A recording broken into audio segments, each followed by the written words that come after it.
Film की शुरुआत में हम एक ड्राइवर को देखते हैं जो रात के टाइम रोड पर जा रहा होता है। अचानक उसकी कार एक हिरन से टकरा जाती है। वो गाड़ी रोककर नीचे उतरता है और देखता है कि हिरन सड़क पर गिरा हुआ है, बिल्कुल बेजान, जैसे उसकी मौत हो चुकी हो। ड्राइवर थोड़ा डर के साथ वापस अपनी कार में बैठ जाता है और वहाँ से निकल जाता है। लेकिन जैसे ही वो थोड़ी दूर पहुँचता है, पीछे वही हिरन अचानक हिलने लगता है और कुछ ही पलों में वो दोबारा खड़ा हो जाता है। उसकी बॉडी अजीब तरह से टेढ़ी मेढ़ी होती है और इसकी आंखें बिल्कुल अलग और डरावनी लग रही होती हैं। यहीं से हमें हिंट मिलता है कि कुछ बहुत ही खतरनाक शुरू हो चुका है। इसके बाद स्टोरी शिफ्ट होती है एक आदमी पर जिसका नाम शॉन्ग वू होता है। शॉन्ग वू एक बड़ी कंपनी का मैनेजर होता है। काम में इतना बिजी रहता है कि उसे अपनी पर्सनल लाइफ का बिल्कुल टाइम नहीं मिलता। उसका डिवोर्स हो चुका होता है और वो अपनी छोटी बेटी सुअन के साथ रहता है, लेकिन वो अपनी बेटी को प्रॉपर टाइम नहीं दे पाता और न ही उसकी फीलिंग्स को समझ पाता है। अगली सुबह सुअन का बर्थडे होता है। वो अपने पापा के साथ एक सिंपल विश करती है। वो चाहती है कि उसके पापा उसे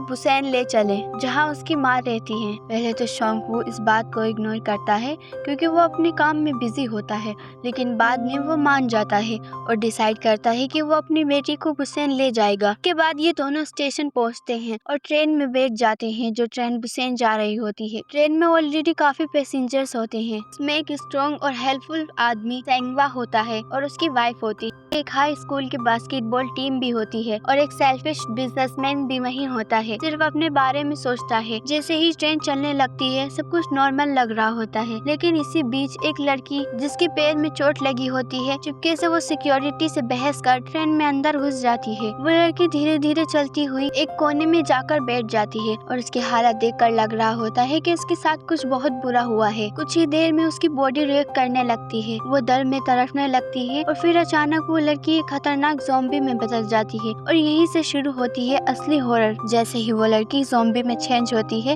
वो तुरंत एक ट्रेन अटेंडेंट पे अटैक कर देती है और उसे काट लेती है और कुछ सेकंड में वो ट्रेन अटेंडेंट भी ज़ॉम्बी बन जाती है। अब सिचुएशन कंट्रोल से बाहर होने लगती है। एक के बाद एक लोग इंजर्ड होने लगते हैं। ट्रेन के अंदर अफरा तफरी मच जाती है।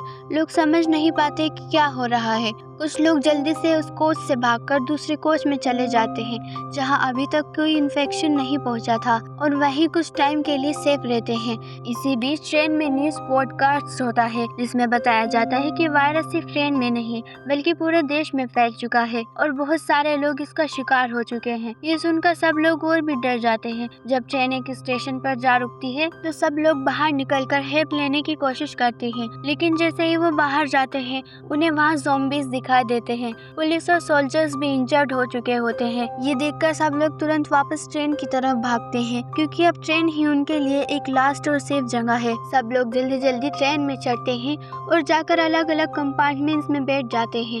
जब ट्रेन ड्राइवर डिसाइड करता है कि वो बुसैन की तरफ ही जाएंगे क्योंकि उन्हें इन्फॉर्मेशन मिलती है कि बुसैन अभी तक सेफ है। अब शॉन्ग वू, शेंगवा और कुछ लोग अपने फैमिली मेंबर्स तक पहुंचने के लिए प्लान बनाते हैं। उन्हें ट्रेन के आगे वाले कोच में जाना होता है, लेकिन बीच में बहुत सारे ज़ॉम्बीज़ होते हैं। फिर भी वो रिस्क लेते हैं और एक एक करके क्रॉस करना स्टार्ट कर देते हैं। इस दौरान उन्हें ज़ॉम्बीज़ से लड़ना पड़ता है और हर स्टेप पर उनकी जान खतरे में होती है। आखिर वो लोग आगे वाले सेफ कोच के पास पहुंच जाते हैं, लेकिन जैसे ही वो अंदर जाने की कोशिश करते हैं एक शेल्फिश आदमी उन्हें रोक लेता है।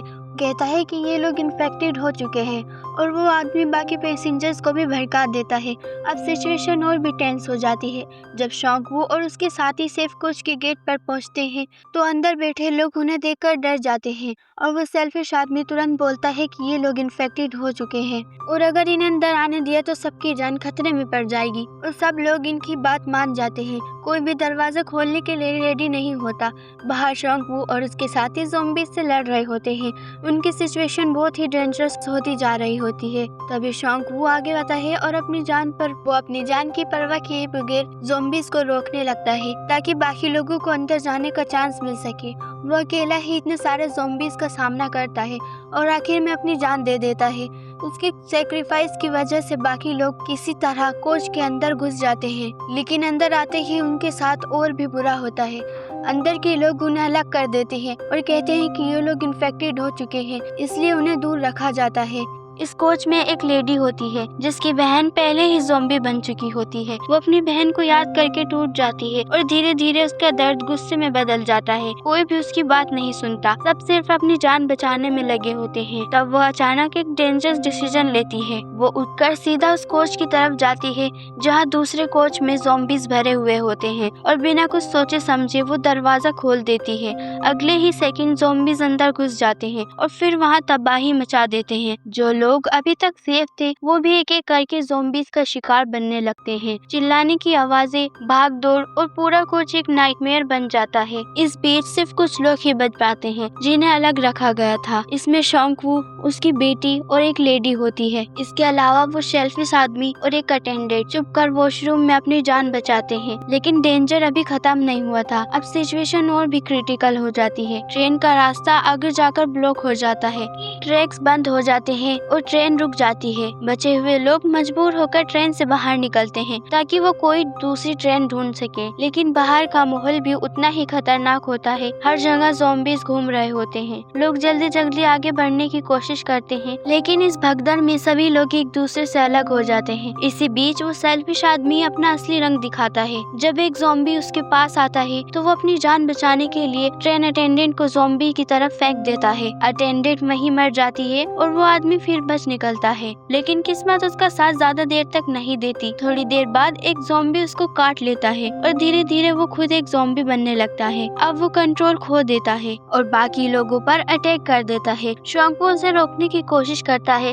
लेकिन फाइट के दौरान उसे भी बाइट लग जाती है। अब शॉन्कवू समझ जाता है कि उसका एंड अब दूर नहीं है। फिर भी वो हिम्मत नहीं हारता और अपनी बेटी शुआन और उस लेडी को एक रूम में बंद कर देता है ताकि वो सेफ रहे और उन्हें कहता है कि वो आगे बढ़ते रहे। जाने से पहले वो अपनी बेटी को एक आखिरी बात कहता है जो मोमेंट बहुत ही इमोशनल होता है। उसकी बेटी रो रही होती है लेकिन वो उसे स्ट्रॉन्ग रहने के लिए कहता है। जैसे जैसे इन्फेक्शन बढ़ता है शॉन्कवू अपनी यादों में खो जाता है। उसे अपनी बेटी का बचपन याद आने लगता है जब वो उसे अपनी गोद में उठाता है और फिर आखिर में वो खुद को रोकने के लिए ट्रेन से बाहर कूद जाता है। इस सेक्रीफाइस के बाद ट्रेन आखिरकार बुसान पहुंचती है। अब सिर्फ दो लोग ही बचे हैं, शुआन और वो लेडी। जब वो आगे बढ़ते हैं तो उन्हें सोल्जर्स दिखाई देते हैं, लेकिन सोल्जर्स उन्हें दूर से देखकर ज़ॉम्बी समझ लेते हैं और उन पर गोली चलाने वाले होते हैं। तभी शुआन डर के बावजूद गाना गाना शुरू कर देती है। वो वही गाना होता है जो वो अपने पापा के लिए गाना चाहती थी। उसकी आवाज सुनकर सोल्जर्स रुक जाते हैं और समझ जाते हैं कि ये ज़ॉम्बीज नहीं इंसान है। और इसी इमोशनल मोमेंट के साथ ये कहानी यहीं पर खत्म होती है। अगर आपको ये वीडियो पसंद आई तो कमेंट में जरूर बताना और ऐसे ही और वीडियोस के लिए सब्सक्राइब करना मत भूलना।